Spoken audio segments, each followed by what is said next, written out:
right, Colts Nation, quick disclaimer before you watch this one right here. I am now well aware that the Texans have signed Danielle Hunter. Everything moving so fast while I was recording, he was not yet signed. It was the Colts and the Texans and a couple other teams interested. Neither here nor there. The content in this episode is still more than relevant, and I hope you enjoy the show, despite the fact that within like 20 seconds, a lot of it has been outdated on some level, right? Enjoy the show.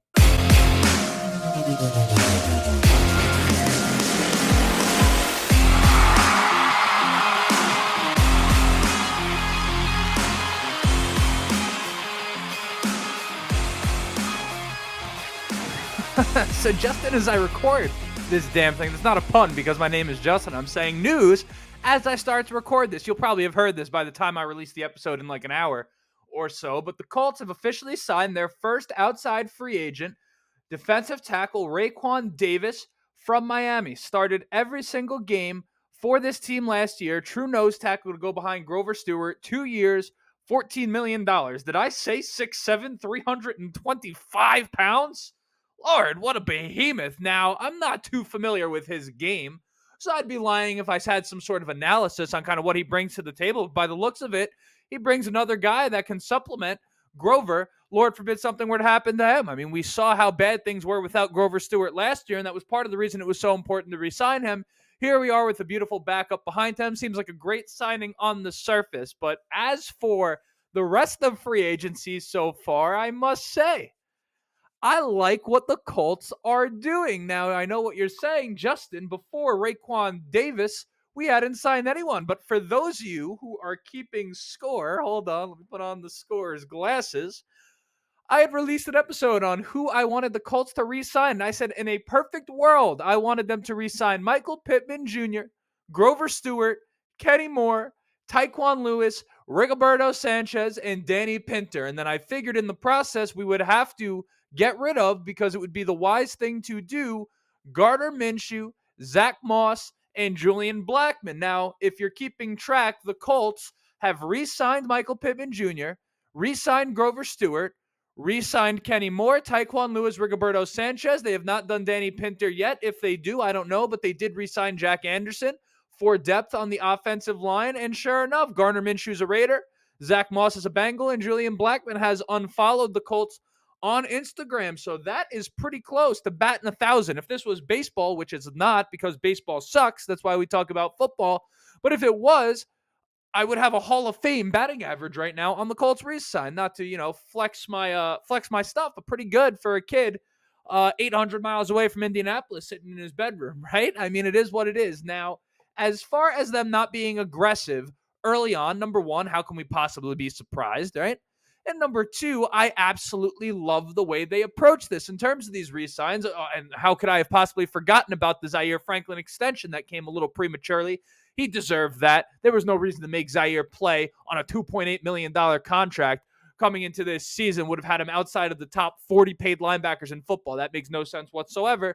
So good on Zaire. Got to respect that. But one of the reasons I love them doing these re-signs so quick and them focusing on that right there is because it provides us as Colts fans with a little bit of clarity, right? It's hard to think about what's next when you don't know what's right in front of you. And by taking care of these things first, we are setting ourselves up for pretty smooth sailing as Colts fans and as an organization, really for the rest of the offseason, right? And number two, what I really love about this is it shows that, like me, they believe in our core. And I'm not just an optimist, okay? I told all of you going into this season, now I'm going all the way back to last offseason, I said the Colts were far better and far closer to being a highly competitive football team than anyone thought that they were. And this turned out to be true. And an underrated aspect of success in this league is continuity, just playing together, right? So much of this is just about communication and teamwork and familiarity with one another. And I was glad to hear Shane Steichen echo this sentiment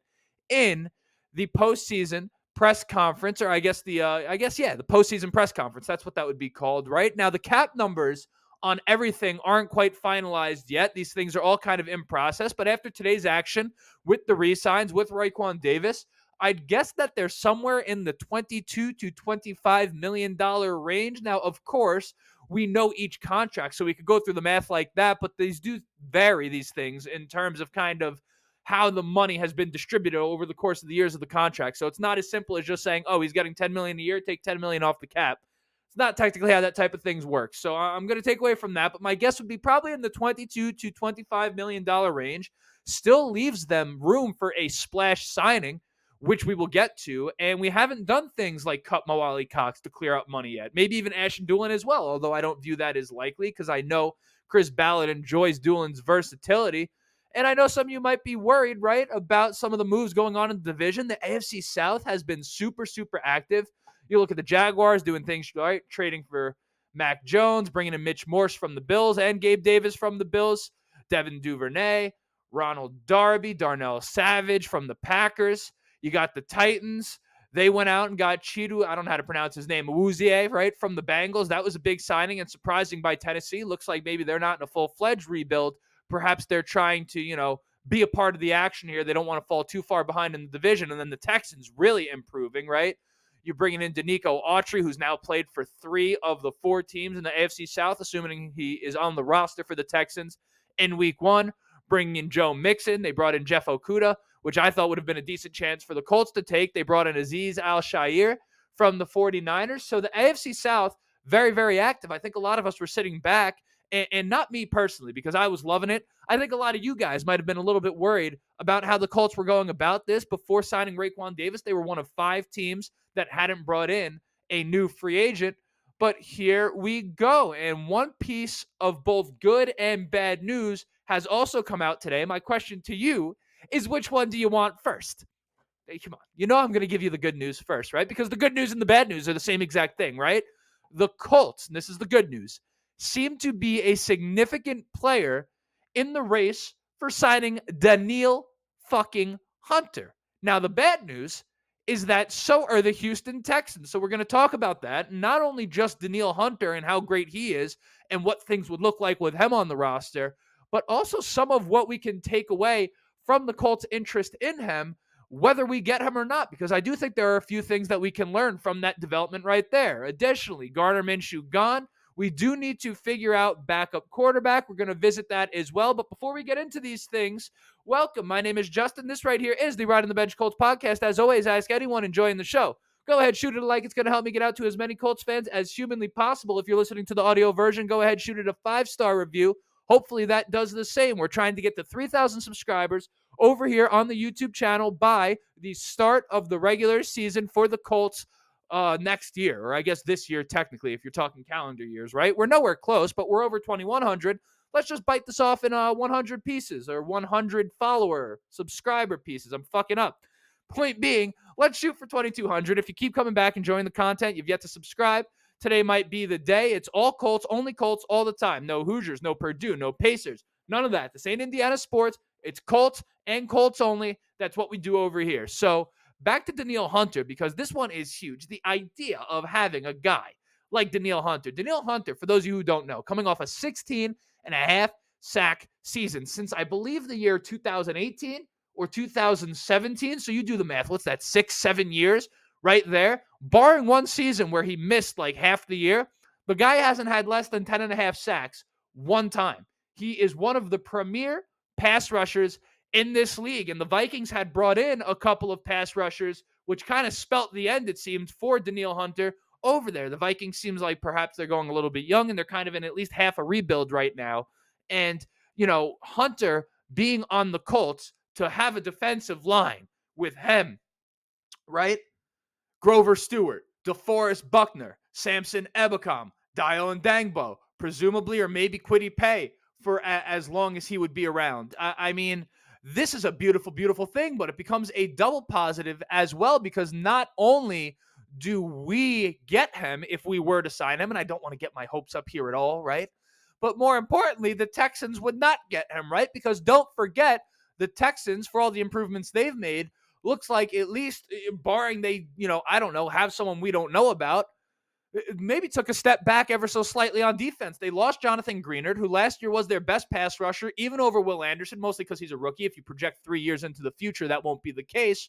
Point being, though, is that by their pursuit of Danielle Hunter, you have to assume that they're viewing the loss of Jonathan Greenard as a big one, and they maybe don't have anyone that they think can replace him, at least on the roster right now. Now, a couple of things I find interesting here are one, the Colts were a top 5 pass rush in the league statistically, and I was very high on them as a pass rush going into the season. I have no plans to back off of that right now, but I would and could concede that despite the fact that it was a very, very good pass rush that the Colts had, they did it as a unit, right? They didn't have a single guy like a Max Crosby, like a Von Miller in his prime, right? A Khalil Mack. I could start saying all of these names. They did not have that one bona fide superstar pass rusher that a team had to worry about in the game plan and plan around every single week. Now, those guys don't exactly grow on trees, but nonetheless, they didn't have it. Now, with that being true, both the pass rush being solid and them not having that guy, I overall, when you looked at some of the other needs of the team, did not anticipate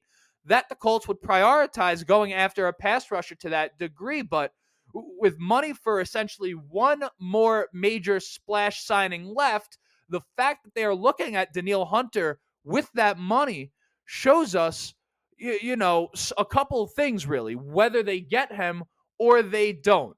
Number one, it tips really their cap, Chris Ballard's cap, as to where they stand on Kwity Paye. Ballard was very, very intentional in mentioning the need for Kwity Paye to improve as a pass rusher this offseason. It looks like perhaps they do not plan to use the fifth-year option on Kwity Paye. The deadline now for that is May 2nd, so we do have a little bit of time. But if they were to not use that, it would mean that Kwity Paye is actually coming up on a contract year, as opposed to having that one additional season on the team option from the rookie deal, right? Now, I had mentioned in like one episode, I'm not sure how many of you heard this take, but I thought that Kwity Paye would possibly be a trade candidate. This was early talk, like at the trade deadline next year, based on, whatever the team's performance might be, how they kind of view themselves in the mix of the league at that time. But perhaps if what we're seeing here is true with Danielle Hunter, whether we get him or not, it might become a possibility that they trade Paye at some point this offseason or early in the preseason, right in that range,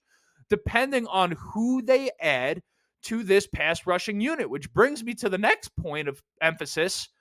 Is a pass rusher in play for number 15 overall? It's not that nobody at all was saying that was a possibility, but it was far from the popular opinion. Now, I'm on record saying I really felt that in free agency, if the Colts were to re-sign Kenny Moore, it would be kind of a sign to us that they did not plan on going corner with that first-round pick, right? Because between Kenny Moore being there in the slot, Ballard's love of Jalen Jones, who for much of the year was Pro Football Focus's really golden boy as a rookie corner, and then we know what Juju Brents was able to flash.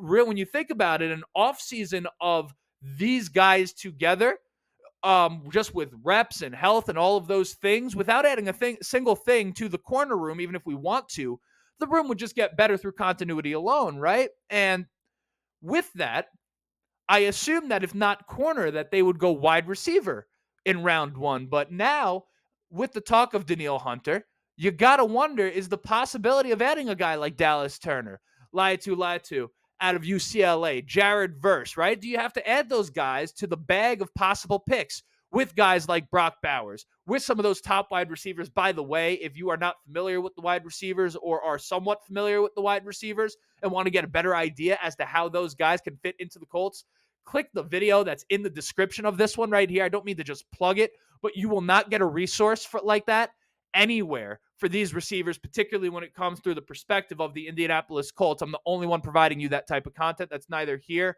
nor there. My point, though, is that there's a lot to unravel and think about just with the news of them pursuing Danielle Hunter, whether they get him or not, right? So it should be fun to see how all of this plays out. And now that these major re-signs are out of the way, we can expect probably one more pretty big signing out of the Indianapolis Colts sometime soon. It may happen while I'm recording this. It may happen by the time you watch this. I'm releasing this Tuesday night. You may be watching this Wednesday, Thursday during the day. I have no clue, right? So that's that. Now, backup quarterback with Minshew gone is something that still needs to be addressed. I had read something along the lines that they may get like a conditional 4th round pick based off of that signing. And one of the things getting tossed around is the possibility of maybe them taking that 4th round pick and trading for Justin Fields. The market for Justin Fields, and mind you, I'm not a fan of Justin Fields at all. I don't say this to be disrespectful to the guy. I kind of think he stinks. I also don't think his situation in Chicago was favorable. I think if you put him in a backup role with less pressure and a coach who is willing to use him to his strengths and perhaps just coach him up with no pressure, Fields kind of has a chance, and that's a pretty high upside backup. But my point in all of that, because I brought up the pick, is that the market has been so bad for Justin Fields that a 4th round pick that they get for losing a Gardner Minshew may end up turning into essentially a free Justin Fields as kind of just like a low risk, high reward backup for the Indianapolis Colts. Do I love that? I see the positives. Would I trust Justin Fields if he came in for Anthony Richardson in case of an injury? No, I wouldn't be particularly happy about it, but can I see that working way better than I would expect? Of course I can. Because as far as free agent options goes, we're kind of, we're a lot of guys are off the board. I mean, just the guys that have been taken. Brissett's gone. Marcus Mariota, who's like the worst quarterback in the history of the league's gone. Trubisky's been gone. Drew Lock is gone. Tyrod Taylor is gone. Sam Darnold is gone. Jameis Winston is gone. Now, I wasn't really huge on bringing all those guys in. A guy like Ryan Tannehill, 6-1 as against the Jaguars as a member of the Tennessee Titans, I think he'd be a wonderful backup to bring in right now, but we're running out of guys. Tannehill and Dobbs are really my 2 favorite options. They're both still available. You got guys like Joe Flacco, Tyler Huntley.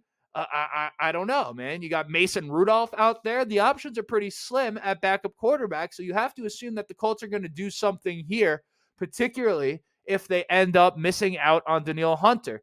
But I'd imagine that seeing how that plays out is probably their top priority. I think if you end up signing a free agent backup quarterback and then drafting a guy like Joe Milton or Spencer Rattler and then letting those two compete with a Sam Ehlinger going into OTAs, training camp, et cetera, I think that is good as it's going to get in terms of the backup quarterback room. I mean, what else can you possibly do other than invest in free agency, invest in the draft, and try to figure it out from there? But as of right now, that's kind of the recap of where the Colts stand in free agency. I'm loving what I'm seeing so far. One of the things we got to keep in mind as the offseason goes on, what is on the line for Chris Ballard right now? There's nobody that defends him more than me, but you're talking 8 seasons now with 1 playoff win, if I'm not mistaken, just 1, right? And I've let him off the hook plenty of times, but you do wonder, after what we saw last year, we know what Shane Steichen brings to the table, and we know how electric Anthony Richardson is. Sure, the injuries are a concern, and maybe the context of an injury will change what we feel, but just a question that ponders asking, or that warrants pondering, if you will. What is on the line for Chris Ballard this offseason and moving forward into the season? Me asking that is not an implication of anything. It's an actual question. I'm curious to hear what you think about it. I'm also curious to hear what you think about kind of how we're handling free agency so far. But without further ado, that was the entire episode. Until next time, my name is Justin. This right here was the Ride on the Bench Colts podcast. Like, subscribe, all of that good shit. And as always, go Colts.